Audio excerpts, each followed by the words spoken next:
My name's Richard Roma. Listen to what I'm going to tell you now. Our job is to sell. I'm the man to sell. I'm getting garbage. You're giving it to me. The salesman in American culture carries an heroic value, you know, so they're not just dog eat dog. They're in a dog eat dog world. Right, they're placed in a very toxic environment, right? There I you mean, go. certainly in this play, absolutely. But they're good men, I think, at the core. I mean, their agenda and motive is to provide for their families, to make a living and do the best. You know, they're men trying to make a living out there in a very difficult world.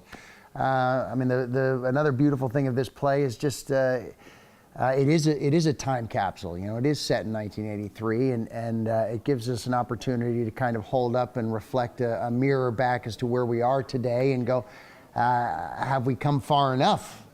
They respect each other, particularly if they're quick-witted, and they work on their feet fast. Anyone together. in this office survives on their wits. There you go. Bad people go to hell? I don't think so. Somebody wins the Cadillac this month. P.S. Two guys get...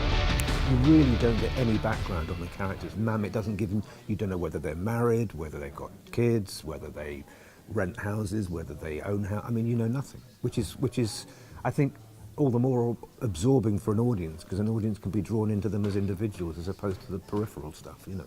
They're all in their individual way. They're obsessed. They're a bunch of obsessive, really. But that's the nature of the game they're in.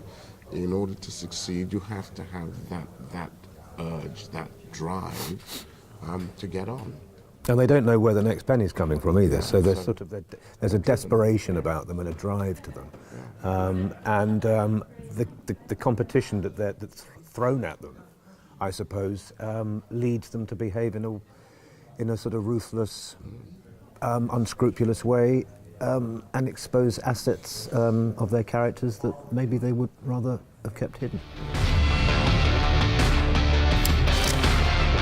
Always be closing.